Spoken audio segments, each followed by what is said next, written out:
What's happening, everyone? End of Reeferpalooza 2025. It's now Monday. We've been kindly invited to check out the farm here at Top Shelf Aquatics by this handsome young gentleman. Where is Hello, he? everyone. Sorry, where's he gone? Oh, this guy. Listen, Blaine's going to take us in, man, and show us around. It's going to be quite something. So, Thomas, let's get busy.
fun kind of starts right here. This is Top Shelf Aquatics. This is where we really made our bread and butter, was with the coral and the aquaculture. We originally said that we were about 30,000 gallons of aquaculture facility. I think we've increased. We have an off-site facility now for reef genetics. We've got here that has more water volume. We're probably at around 40 to 50,000 gallons of aquaculture facility. You guys saw over in the retail store, we have a bunch of corals and some new corals coming in. You know, we pride ourselves in doing everything possible to minimize any pest situations, right? We do what we can. So we go through 2 tanks in the retail store, and then once they make it through there, they come into this first system. The corals you're seeing right now are actually skewed corals. So these are corals that have been photoed, put onto the website, and are available at WYSIWYG kind of prices. We've got everything under the sun, though.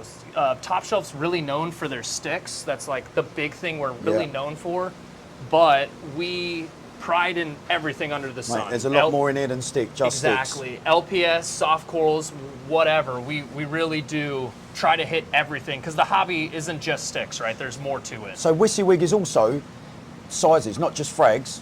You're talking sizes as well? Correct. We do. So we actually recently changed on the website. We do size variants now. So we actually do smaller colonies, mini colonies that we can sell actively on the website. But a lot of it has to do with our cut to order. Right, that's something that we pride in at Top Shelf is, for example, you want a frag of this coral here. You put in a cut to order, you'll get a piece of that specific coral cut, and we'll wait for it to heal, glue over, and then we'll send it out to you. So kind of a cool situation if you have some specific frags of colony or SPS you've really wanted to gain. You can make a cut to order with us and kind of get a nice group of corals to come into your Mate, my eyes are drawn to this white, almost translucent gonny. I think it's just not super happy. Right. I think that's the biggest thing for that one. But what I like is the fact that we use all of the space, right? We've got corals vertically placed, corals horizontally placed, PVC racks. There's stuff everywhere. So you see how that rack is upright like that? Correct. Gonnies are very rarely stuck onto a rockscape like that. Do you know what I mean? Yes. But you can see how happy they are. Exactly. I think the linear flow is really good for them. Yeah. I think also too, they just seem to enjoy it a lot. I mean, as we continue similar down the line. Similar to scallies, because I've seen the best results with people.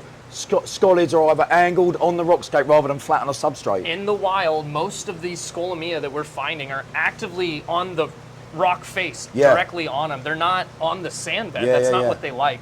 Other thing with scolies too is they actually like cooler waters. We've seen that recently with the speciosa.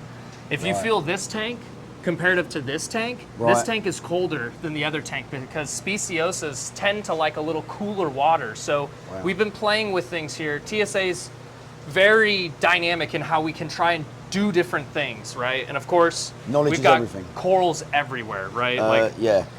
We're filling up some space. There's just no room, pretty much. We've got a lot. There's a ton. Wow.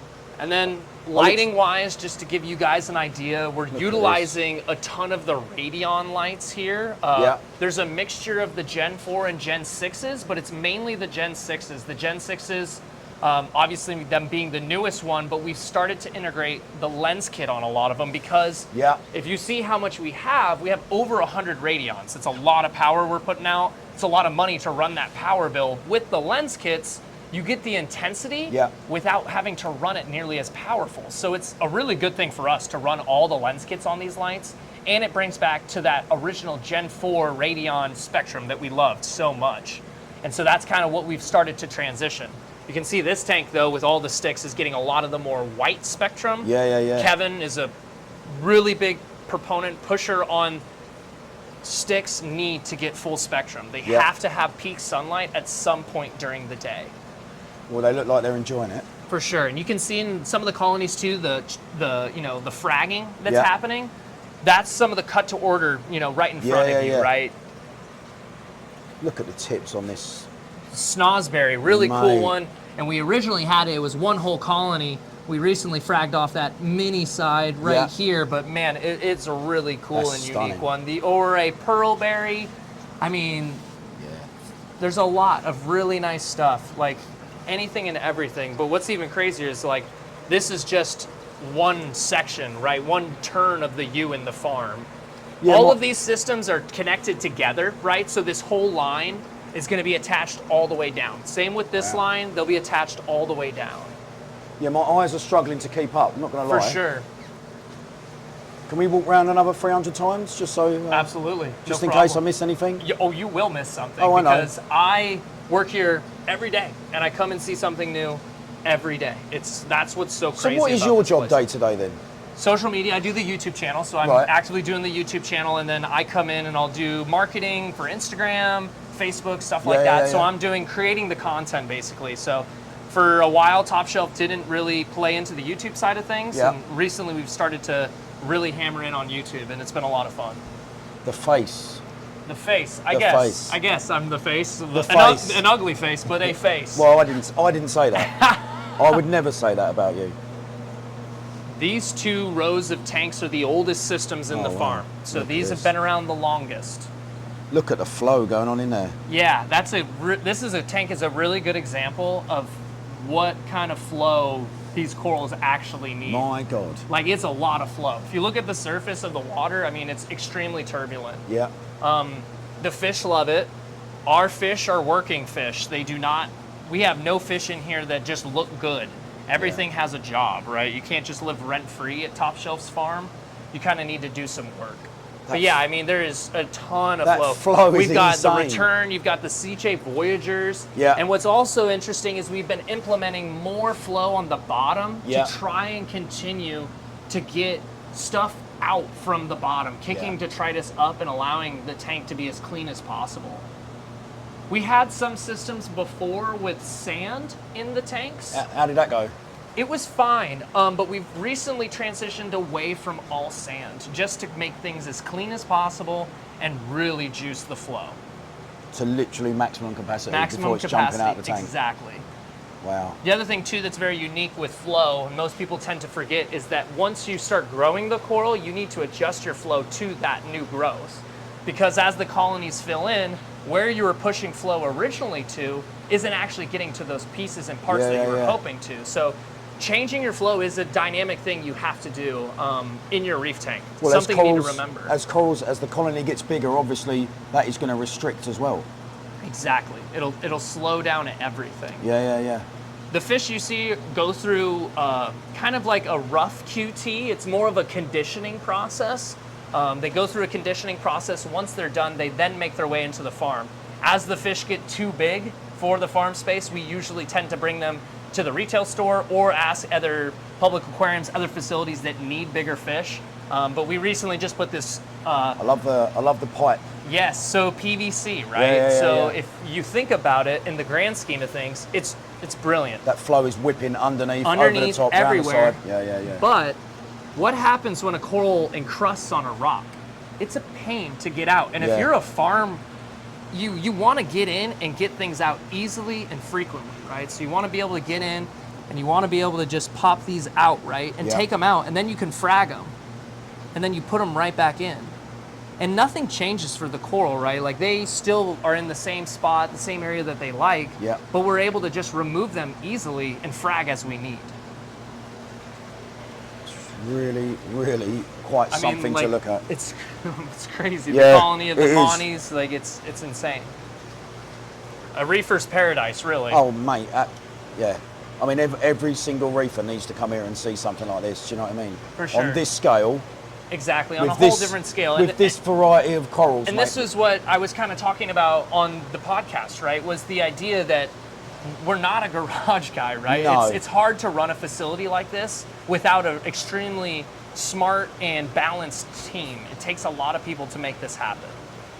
Just for everyone to know, Red Sea salt, we utilize Red Sea salt. So the blue bucket is what we're using actively. 2,000-gallon vats, fresh water, salt water. We do the mixing here on site, and water changes are about every 1 to 2 weeks, depending on system, and about 10 to 20%. And we also, as we have maintenance accounts come in, new tanks are built, we usually like to seed them with some of our water, because obviously the water's doing a good job growing these things. So we like to utilize some of this good water into their systems. Spongoids. Really cool. The Yeah. growth is awesome on that.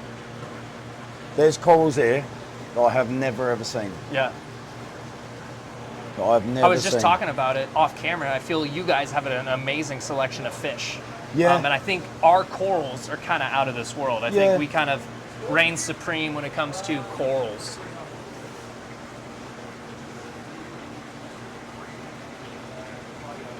Just the scale of it, mate. It's the scale, right? And we hope to make it even bigger, And do you know which is the what? fun On part. something of this scale, to have the health of the animals be literally so on point Yeah. is unbelievable. That's it, right? At the end of the day, these are animals, right? I Yeah. mean, of course, we're a website. We're selling this product, but But these are the most what's important things. exactly, and what's so cool too, and so unique about Top Shelf is we have our marketing team in the online side. Of course, we're trying to push everything. Yeah. But here in the farm, this team is dedicated just to the animals. They're Absolutely. specifically focusing on these animals. No animals, no sales. Yeah, no animals, no sales. Exactly. I feel like I want to go quiet because I will just keep repeating myself, I- literally of saying, this is unbelievable. We just changed over these lights. We had a bunch of reef brights over this system. We just swapped to the A500 Kessels. Oh, you've gone for the Kessels? We went with the Kessels. Any particular reason? No, we kind of wanted to play around with them, try them out. The A500s we haven't gotten to use enough here in the farm facility. Right. You can tell right away on this tank, the shimmer is Yeah, amazing. yeah. Because if you look, comparison side by Absolutely, yeah, side, yeah. compared to the Radions, the spectrum, in my opinion, is better. The coloring is better. Yeah. The Kessel's shimmer is far superior. I also think due to the fact we have a ton of green corals in here, Yeah. it's playing to look a little more green than it should be. I think it's bouncing off of the green, and so it's making it a little bit more green. Monties are absolutely stunning when Yeah. when they start to scroll. Yes. Just- Yes. This is a good example for people to see, you know, when you're buying that tiny little Monty frag, what it can What's turn possible. into. Yeah, what Yeah, it can yeah, turn yeah. into. Because that's what's so brilliant about Monty caps is when they start to cap, when they start to flower out and petal. I also think they make a reef look really authentic.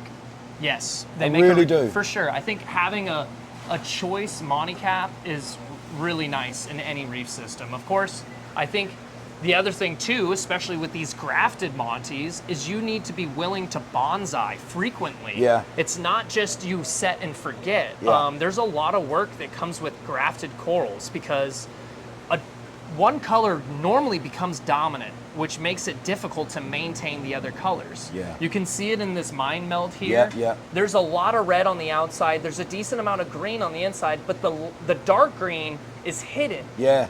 It's hidden I can see it. Yeah, there's yeah, a yeah, small yeah. streak. And so it's all about manufacturing it to force that green to grow outwards Yeah. and get into the red So it doesn't get lost. so it doesn't get Yeah, lost. yeah, That's yeah. the hardest thing with grafting corals, and I think that's what Kevin's done a good job with. Especially, you know, the frags that we sell that are grafted pieces. They're truly grafted pieces. They have like all the colors that we're, you know, saying they'll have, rather than a tiny little slice of green or Yeah. a tiny little slice of red. We try to, you know, give you a chance to really be able to grow out a nice grafted colony. Stunning. Stunning. I mean, does it ever end or? It doesn't end, really. It kind of continues in the U. And then again, this side's really kind of full with sticks again. We like that. We do run some metal halides and some T5s as well in the farm. I mean, old school lights do the job. These only run for about an hour a day. They Right. get about an hour of the metal halides a day, and then that's it. You can see the fish are gigantic. They are Yeah. monsters. We don't really feed them much at all. They look like they're doing all right. Specifically, we will feed the tanks dependent on numbers. Speaking of numbers, just to give you guys an idea, alkalinity, we're shooting for about 8.9. We're starting to transition a little bit higher to 9.0. Just because of the sheer amount of calcification that's occurring, we kind of think that it's a good thing for us to do. For our pH, we want to hit about 8.4, 8.5. We flirted with 8.62, trying to really, really push these animals to the limit of how fast they can grow. For our nutrients, nitrates, we're sitting at about, Depending on the system, right? We've started to lower the nutrient levels in a lot of the stick tanks to like 10 and a little bit lower than 10, but we like to keep some of our softies in about 15 to 20. And then for phosphates, we kind of play an interesting game of, there's a danger zone in both ends, right? Danger zone is what? Go on. So the danger zone for us in the high side is 0.15. If we hit 0.15, we actively run GFO or anything else to try and lower that number. Right. We are actively dosing a lot of phosphates in all of these systems because we can't maintain those numbers. Yeah. 0.05, we are actively feeding reefroids and all of those things to really push that number back up. I think we like a 0.07 to 0.1. It's very funny because things seem to change even in the short time I've been in here, because everything was low nutrients, low phosphate, low phosphate, low phosphate. Yep. And actually when I've spoken to or heard coral farmers who are of a good reputation, phosphate is nicely up by 0.1. Yep. Do you know what I mean? Yep. We've actively started dosing ammonia too, because corals love ammonia. That's an interesting subject, yeah. Corals love ammonia. That's another reason why, if you think of Jake Adams, whenever he set a tank up, the corals went in the first day. Yeah. And everybody worries with fish because of the ammonia burn on their gills. The corals don't mind. They love it. They genuinely do not mind having that happen. And so we've actively started to dose ammonia to try and feed them even more. Well, what are some of top shelf best-selling corals, Blaine? Best new corals. That's a great question. You know, we've recently started dropping a couple new things. We've got, obviously, the triple grafted Monicap is really impressive, as well as the Setosa. We've got the Fruit Swirl, the Mind Meld. Those two are really nice. We've also got the Forbidden Fruit Speciosa. That's a beautiful piece. But there's a lot. I think it's hard to pick one, right? I mean, I have never seen. Yeah. What is this? So that's a Paloenensis Moni. I believe there's a lot of them. As you can see, there's a many different. I believe that's the Beast, though. It's called the Beast. That is stunning. The colours in this. Really nice. Never seen that before. It's funny, too. I think there's not enough appreciation for the Paloenensis Monis, just because they don't create nearly as amazing structure, but the way they grow is really cool and unique. It's an encrusting, but it's also kind of like a... Do you know what? They're fun. Capping They're in a fun way. as well. Yes. They're just fun. Exactly. They're just fun. And then Kalkwasser, right? So kind of talked about the numbers. Kalkwasser is a driving force here in the farm. Without Kalk, we can't do what we do here. The system directly behind you is this tank right here is running 17 gallons of Kalkwasser a day. A day? This whole system's running 17 gallons of Kalkwasser a day. Think about that in the scale of a reef tank at home, right? Yeah. You're dripping it. Hilarious. And here, we're like pushing a lot. It's a lot of Kalkwasser. The other thing too is pH. We have to maintain pH because of how many people come in and out of here. Yeah. With just the workers alone. And this weekend specifically has been really interesting to see the numbers, because we've seen our pH take drastic hits in the last couple of days because there's so many people visiting, just like you guys. And that's the fun thing, right? We love showing it off, but that's turned up the calc consumption quite a bit here in the last couple of days. Wow. What, being careful not to go past 8.6? Yeah, 8.6, we don't want to go higher than that. That's just pushing them too far. I think 8.4, 8.5 is really the money number for us. A lot of people say 8.3, but we like to flirt with, like I said before, danger zones. Just because being a farm, being a space that we're trying to supply an entire hobby with specific corals, you want to make sure you kind of push these animals to grow as fast as they can. Whilst maintaining the health, obviously. Exactly. While maintaining health, you obviously health is utmost important, but if we can continue to push them to be more productive, that's essentially what we'd like. Well, you know what it's like, Blaine? Technology, information, education is changing all the time. It is. It's changing all the time. And so is the hobby, right? I mean, the hobby's Absolutely. changed drastically in the last 20 years that I've been a part of it. I joined when I was a young kid, and I remember having an undergravel filter that ran my whole reef tank, and it was fine. But now tanks are just really smart. I think even here we run controllers and we have all those things, but we're hand testing everything, right? We have too much on the line to rely on just, a controller to tell me what these numbers are. So we test 2 times a day, once in the morning, get the numbers, make the changes, test in the afternoon, make sure you've got the right changes done and you don't need to make any small changes. When you're manually testing, what test kits are you using? HANA and then ATI. Right. you know what, mate? Going back to pushing boundaries, unfortunately, we're not going to learn anything if no one is prepared to push the boundaries, push the limits, or try. Just try to see where even the limit could possibly be without being so negligent that you know it's going to cause excessive harm to the animal. Right. We've also tried, Kevin is, he loves grafting corals, but he's also wanted to try to find new aquaculture ventures. So we've started doing plate corals. We've cut plate corals that are not supposed to be fragged, and we're fragging them successfully. We're fragging Scolemia actively a lot because we're looking to figure out how So you're brave as well then? We're brave, for sure. Definitely brave is part of this, right? You're taking big risks, right? But I think that's part of this game is if you don't take any risks, you'll never know what you can achieve. No. And the colors, obviously, that's ultimately the goal, right? Is to get these beautiful colors. Just mind-blowing. It is. Listen, can anyone roll up here and ask to be shown the farm? Yeah, for sure. So anyone's allowed to come into the farm facility as long as they have someone that can kind of usher them through. Yeah. Obviously, if you are in the area and you're local or stopping by, you can ask for me, Blaine. You can ask for me, myself, and I would be happy to take you through as long as I'm on site and not doing anything. And then if not, you can always ask anybody in the retail store too. They're more than happy to show it off. So will you take in corals from hobbyists who turn up and say, I might have this, I might have that? We will. So we'll take in, if people are breaking down systems and they're trying to get rid of stuff, we'll take stuff in for them for sure. We actively take fish in. We recently bought out a hobbyist that had a great collection of things, and we took some of that in for him.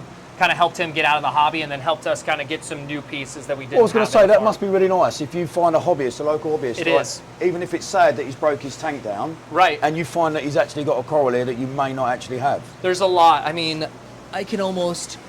Well, go on. Make sure you get Blaine's arse there. Quick, look at that. This whole rock of mushrooms was from one of those...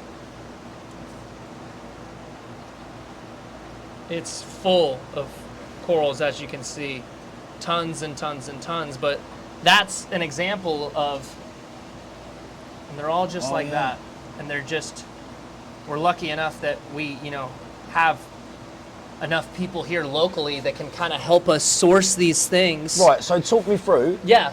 Talk me through. I roll up at your front door and say, my tank, I'm breaking it down, I've got a load of corals. Yep. If you want them, they come in here and they go straight in where? So they'll go into the retail facility first. They're going to be in there for a bit of time before we bring anything into the farm. These were in the retail store for a bit of time because they need to be checked and inspected. That's the other thing I meant to mention and I didn't.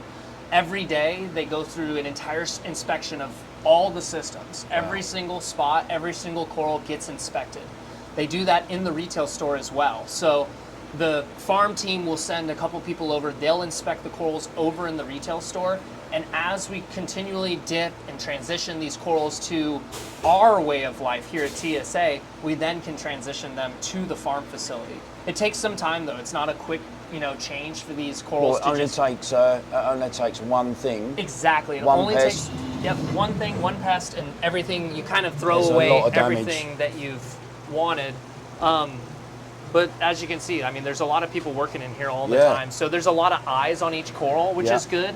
The other thing that's really beneficial is you have multiple minds looking at one problem. If you see a problem, sometimes you can't see through that problem, but someone can see through it from a different angle that you couldn't, which is interesting. So that helps that you have so many people in this facility really, really working on trying to better all of these animals as much as they can.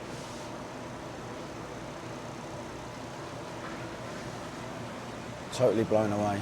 This, you got to see this though. This is probably my favorite piece of the farm. I was about to ask that. Have you got a favourite?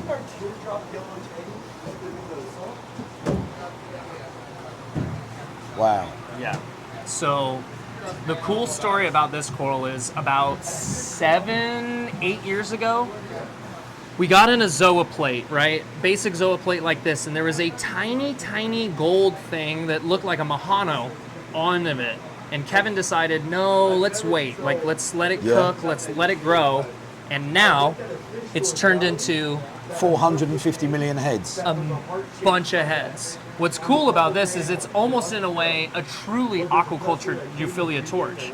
A lot of euphilia, people say, oh, it's aquaculture, this, and that. And it's not really. This came in and grew. And I mean, you can see the tentacles are so long, they're spinning on themselves. Do you know what? It's only when you come to a farm with a lot of space that you'll ever see something like this grow to this size. Yes, to that size, exactly. It's hard to get anything you can't let it grow to that size in your tank, right? Because it'll be the whole tank. I mean, that would take up the whole tank. That is crazy. You can see too, this is another good example of the PVC, right? And the Galaxias right next to it are another example. These are corals that are actively stinging so many things. Yeah. Raise them up, get them away from everything. Do you know what? It's just being able for that flow to whip round and underneath everything. Yep, right here, just Sea Voyager pushing all day long, just all of that. I've noticed you've got a lot of these pumps. Ton of Sea Voyagers. We like them a lot. They're really strong, super strong. For farm, what's unique is obviously like we're using radions, right? We're using some controllers, but in the end we are a farm. So a lot of the utility and a lot of the equipment we're using it on a grand scale, right? Very large equipment. Not Cyphastras here. Yes, Cyphastras in the back. Yes. Lovely. Really nice. I love the way that you're growing them upright on the plates, upright. Do you know what I mean? Yeah, you can see that even the tentacles will break off. Yeah. And get inside the corals, and then come on, get off of them. There we go. There you go. They'll probably go right back, honestly. But the bottom's better. Beautiful, mate. Any corals, any trends lately?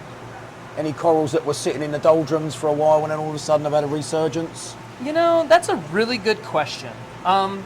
Which always fascinates me, do you know what I mean? It is. I feel like every 5 or so years a fad starts, right? I think something really kicks off where there's a fad. I would say right now, Ghanies are kind of a hot ticket item. I think a lot of people appreciate Ghanies. Obviously, everyone calls these Ghanies. These are not Ghanies. These are Bernardipora, right? They're short tentacle Ghanies. Close enough.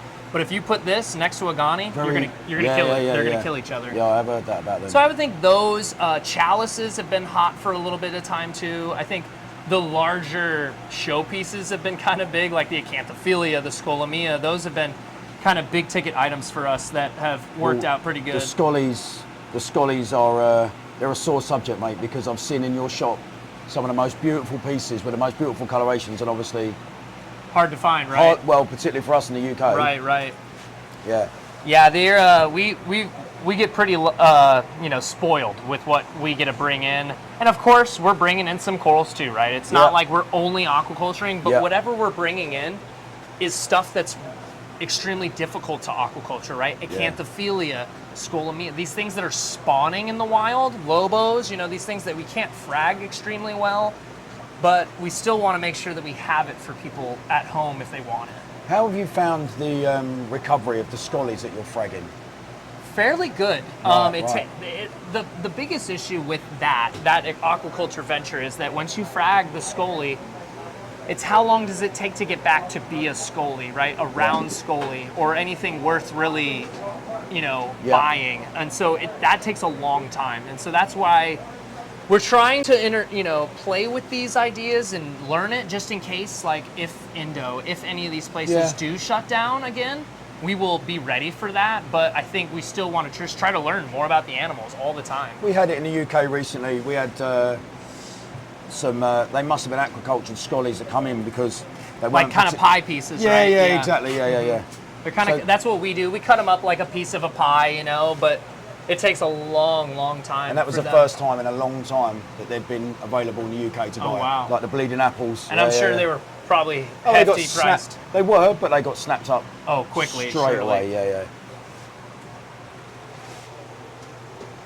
This is one of my favorites. Jake Adams Crystal Experiment Monopora. So it's a Monty that grows spindlings that kind of stand up. They grow outwards. It caps too, but it grows these fingers that come out.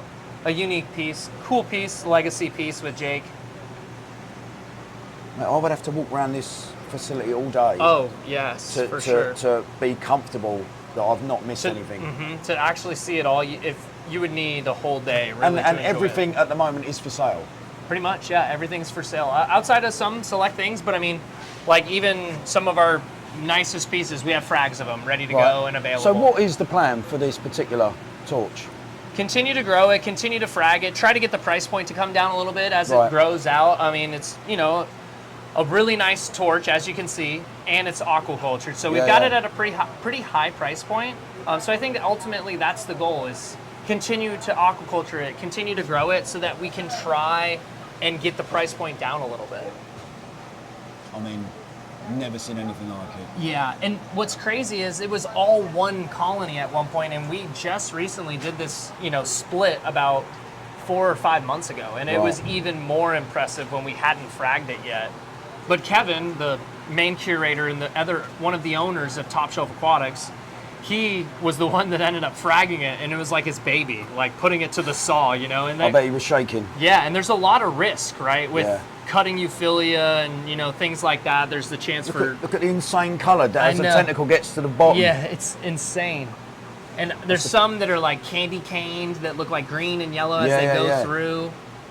That's really stunning, that. It's almost rainbowed. Do you know what I mean? It is, in a way, right? Or whether it's just my burnt face through the reflection of the glass. Right, we're going back. Now let's hope Tom doesn't fall over, because none of us would laugh. Over on the other side is our shipping department. So this is where we're actively shipping out all the stuff across the nation, right? So we've got a team of guys going around the farm. They get their, you know, we'll get an order number. Yep.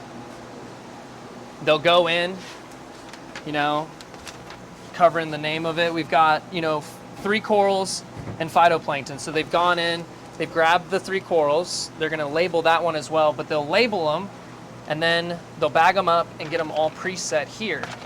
So that way, once they're ready to start boxing everything, it can head out. Wow. But I mean, it takes, when we're post live sales and post Black Friday, it's crazy. I mean, over a couple hundred boxes going out in a day. Wow. And see, I mean, we haven't even walked down this way. I know, mate. Do you know what? I was like, oh, we've still got a whole section to go down. A whole section still to go. But listen, I'm up for it. OG SPS, the original tank that came into the farm. This was the first tank that came into the farm.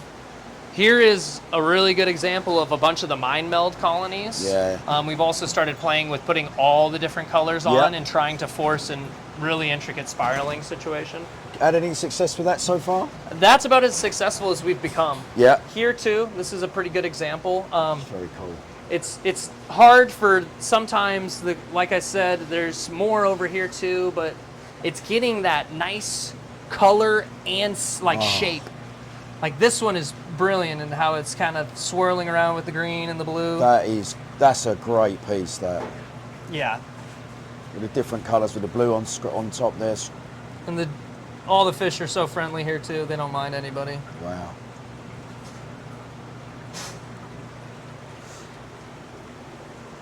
A convict tang playing nice, blimey. Yeah, right. Wow, I think it's because he's well. Yeah, I think it's because he's so tiny compared to everything else, right? See, look, that's interesting straight away. Look, so you got the grafted with the yellow running through. Yeah. So what we'll do at times, like that's a really good example of one of those. Yeah. So we've taken a bunch of red, a bunch of green, and a bunch of the dark green, and we've cut it specifically to like this, and then we'll place them all together and force them to then grow into one another.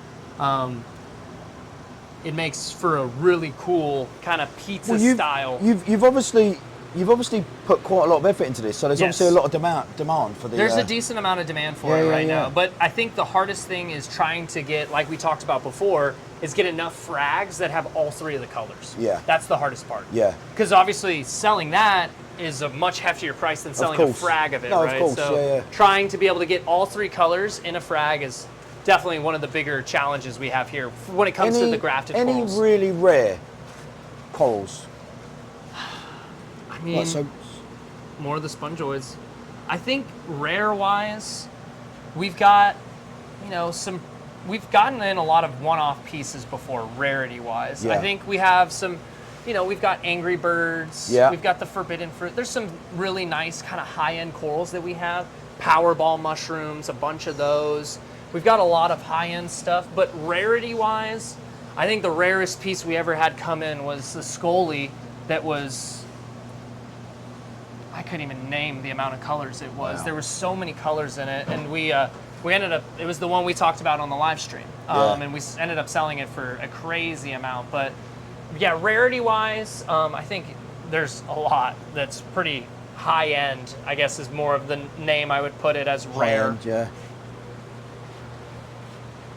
I mean, Is Sam's in there? it's torture. Does he want to write about?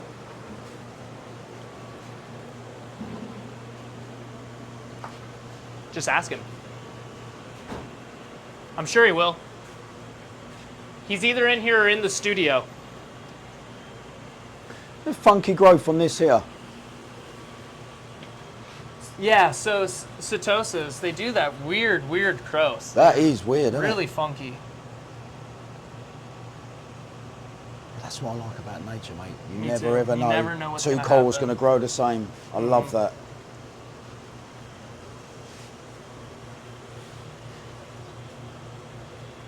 Well, what I would say to anyone that might be passing by, or to anyone that is ever thinking of coming here, come and knock on the door. Yeah, for sure. I think Come and it's, knock on it's, the it's door. worth coming for sure. It's not a place that is, you know, anything you've seen truly before. It's a Or likely to again. yeah. Listen, I was lucky enough to go, when I went to Australia, I was lucky enough to go to a local fish shop there, right, that was a good size, similar to the size that, and they took me, they let me go backstage in their farm, backstage, and this is like 100 times the size of anything I've ever seen. It's crazy. It's a lot. It's a labor of love. There's so many people dedicated to it, and there's somebody here every day, But right? we need it, mate. You need it. We need it. For sure. We need it.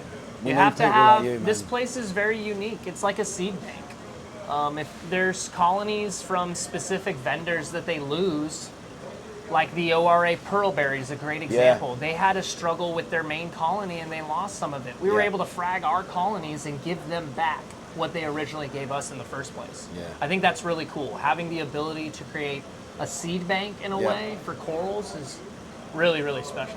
Well, your job is always hold on to the mothers of everything. Yeah. Do you know what I mean? Maintain. Don't keep ever them- let anything. No, like don't lose the mothers. And we've recently started to do a big shift in cutting back on some of the more basic corals, right? I Yeah. think we have a lot of caps, as you guys seen throughout the whole Yeah, thing, yeah, right? yeah. So it's cutting back on those corals that we have a ton of, and we know aren't as high of a margin as the other things that we're trying to grow, right?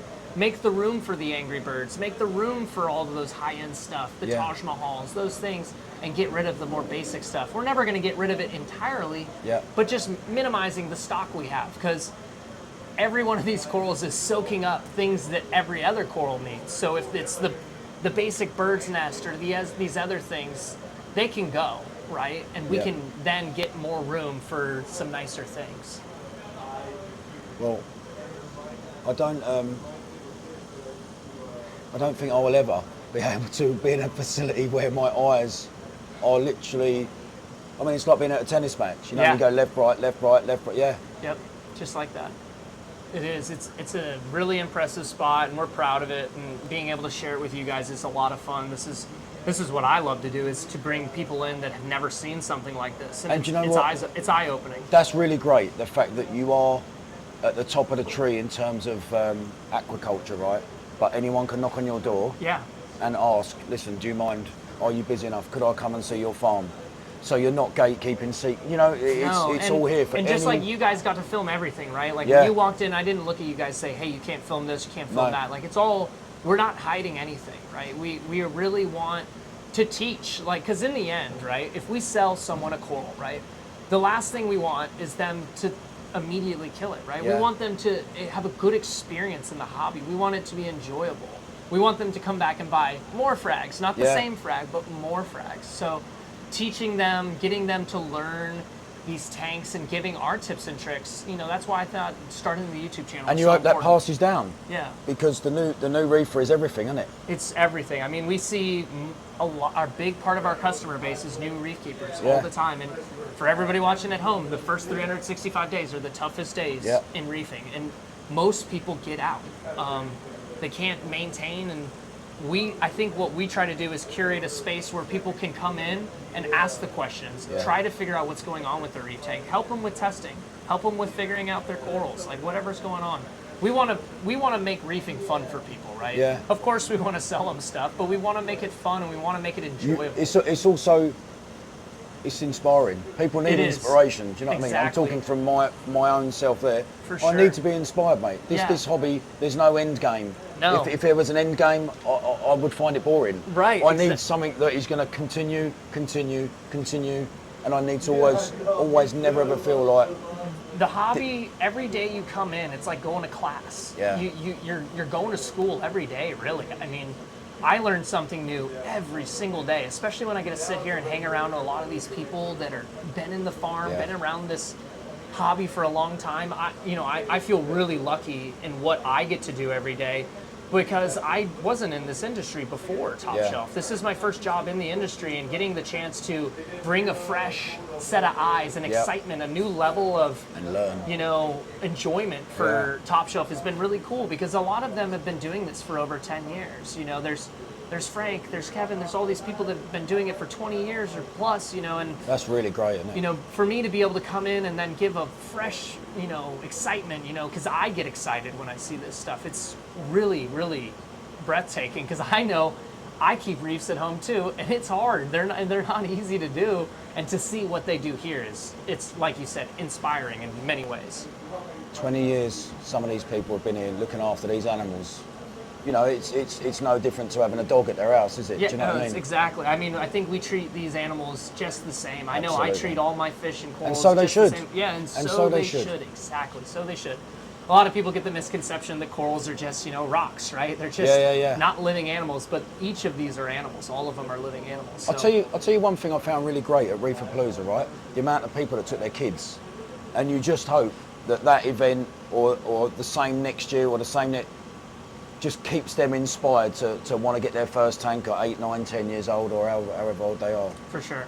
It's really cool. I love seeing, with my kids, she loves looking at my tank at home. Yeah. It's a lot of fun. Well, Thomas, I don't know what more we can say. I'm going to carry on walking around. Blaine, thank you very much. No, thank you. I appreciate you guys so much for coming out. Again, guys, I hope you enjoyed the farm. I look forward to being back on the podcast and all that soon. But yeah, until next time, thanks for stopping by. You're a diamond, mate.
I nearly said refugiasms. Refugiasm, that's his new word. That is my new word. Do you like it? I love it. Refugiasm is much better than refugium. Will you use it? I will. Do you promise? I promise. Okay. So, Pinky promise. Thanks, mate. I love you, man. I love you too. Refugiasm. So, Blaine. Refugiums. The importance. You clearly run them in here. We run them in here, so we run them for a couple reasons, right? I think there's two main reasons we're running these, and it's an older school method of reefing, right? I think number one, the main reason is to try and increase our pH on opposite light schedules, right? So we're running the light on an opposite schedule of when the corals are actually getting light. So we're trying to increase that pH on that downtime when the pH is starting to decrease throughout the night. The second most important factor is our nutrient control, right? I think they do a really good job at collecting the nutrients and soaking them up. As you can see, this place is just full. The color. The color is really cool. This is a different kind. So it's got speckling to it. This is our atomic broccoli. Really. Now you know what they say. I'm sorry to cut you off. No, you're good. Do you try your own fruit? Do I eat it? Do you try your own fruit? Yeah. I have not eaten it. When are you going to start? Are we going? Here, take a small I'll, piece. I'll take your sloppy seconds. Cheers. Cheers. Algae up. Got good crunch. Salty. Very salty. Very salty. Probably wouldn't try it again if I'm honest. But No, I would definitely never eat that again. I'd probably need some red in my inside somewhere, I would say. Our pH is up. I can feel it. You don't need any Look more at of us that. still chewing on it. There's like little bits and pieces on your mouth. Not as bad as I thought.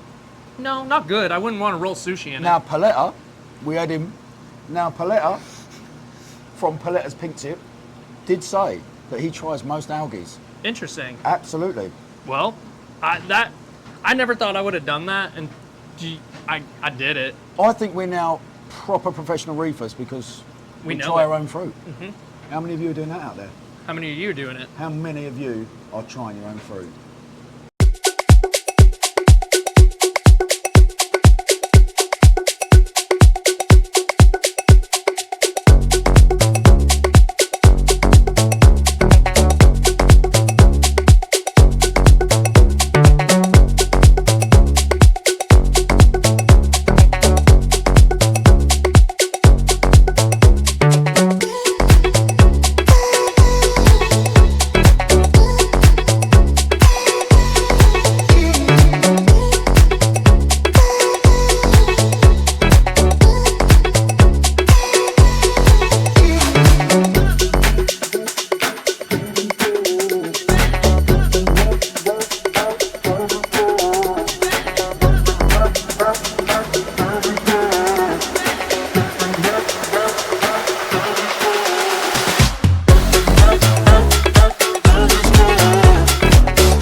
Just me and Blaine hanging out, still hanging out. Still.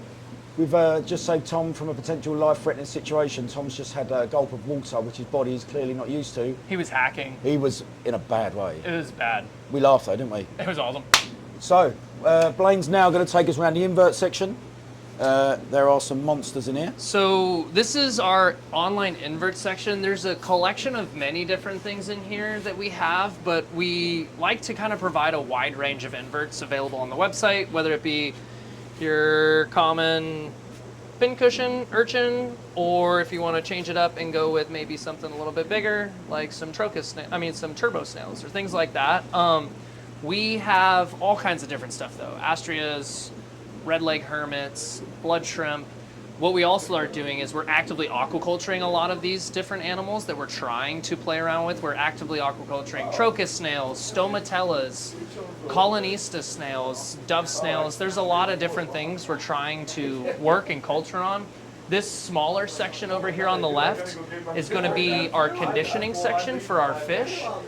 We try to condition fish before we get them into the farm space.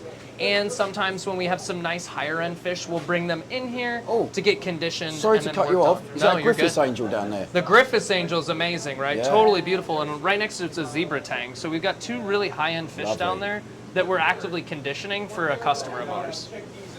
Beautiful. The snails are impressive. Really big snails, Yeah. right? Yeah, we love using all kinds of different species, and every single snail has a different way of doing a job, right? Like they all have a purpose. Me personally, I'm not big into crabs. I'm more of a snail heavy person and utilizing urchins and things like that. We use a lot of urchins here in the farm. Glass is pretty clean. Glass is pretty clean. The urchins work really hard. We utilize the long spines too. Those are really good workers, but we also are using emerald crabs and all these other things too as well. Do you have many blue tuxedo urchins here? Because we have a lot of them in the UK, predominantly, I would say. We do have some tuxedo urchins, but we don't get them in as much. Right. I think Taras is actually working on trying to learn how to culture some more tuxedo urchins to try and bring that into our repertoire. But yeah, it's that's something that we're starting to learn more, and I think Taras is definitely, with the new facility, going to have more space to really try. And He's a fascinating bloke, him, isn't he? oh my gosh, he's on another level. Mate, he's got algae on algae. Oh yeah, he's awesome, and he's literally one of the driving forces behind the farm, right? I mean, to be able to feed this facility, we needed to have someone that could create. We need people like Taras. We need people like Taras in the hobby. It's really good. I need to see people like Taras. Yes, exactly. And the other thing that I love so much is he's such a cool dude, right? Like, he's awesome. And I can imagine. Such a cool guy. So dedicated to his job. Super dedicated. Absolutely. I mean, once again, prime example, right? We're talking about on the minuscule level of animals, right? We're talking about the smallest animals almost in the chain, the food chain, and he's so dedicated to them, right? I mean, he calls the stomatellas or the stomy homies. Like he loves his I can imagine him coming out. Yeah, like he loves all these different critters that don't get the limelight that they should. Yeah. You know. But listen, you said that you'd had a new coral shipment, a box of imports coming. You had a. We did, and we got one that was really weird, and it was, I can't even describe it. It's almost gross in a way, but it's this new coral that just arrived. Where's this new coral? I think it came from Denver, Colorado, perhaps. And it's holding a knife. He is here. Look at him right now. What he's doing. Serious man. Hey, show this off to reef builders. Everyone should see What that we one of doing? the largest aquarium organizations is utilizing cardboard to make that work. I mean, that is insane. Wow. Look at the precision. Sorry, did you get the first cut wrong? No. It's all right. It's all right. It's all right. It's all wrong. Are you having fun? I'm having fun. I'm tired. Yeah, absolutely. Just need one more. It looks really good though. He does. Crafts. Well, I mean, I just wanted to say thank you to you guys for, watching through this entire video. We've been droning on forever, but it's been a lot of fun. This has been really cool to be able to showcase the facility to you guys. you know, you guys haven't been able to see it before. Salem, you've gotten the chance to see it previously, but, you know, we really appreciate you guys coming out and checking out the facility. Mate, we appreciate you having us. Do you know what I mean? It's not every day you get to come and see something like this. The whole weekend has been so much better than you could even think. Do you know what I mean? You see it on the videos on YouTube, but to be there in person, to meet people like yourselves, although Blaine, you know, Tom and that had met you over a live stream before, I hadn't. But it's just, you know, the welcome you give everyone. But also over the weekend, you meet so many people, whether it's the brands, whether it's, you know, the nuts and guts, the hobbyists, you know what I mean? And it's been so great to just interact with people from another country who might reef slightly different. You chat about animals that you have over here, that we have over there, and vice versa. It's just been something that I won't forget, and something that I'll be absolutely chomping at the bit for next year. Yeah. So I can only say thank you to both of you. For sure. I'm interested to get your thoughts, mister, about how your weekend's gone. My weekend's been pretty good. It was really busy, but that's because there was a lot to cover. Yeah. There was a lot of new products, a lot of new faces. Getting to meet you guys was awesome in person. And then obviously, The highlight? that might have been the highlight. I think, well, the carbon dosing ourselves was probably a little bit of the highlight. But you know, there was a lot to love about the show. And yeah, what was at the farm about a year ago now, and there's like, it's a completely new farm. It's all changed again. Every time I come here, it's improved in a number of ways, and it impresses me every time. There's nooks and crannies that are filled with crazy things, and like Frank came in and he's like, when I look at this in this random sump, and I was like, that's like the nicest Ghani I've ever seen.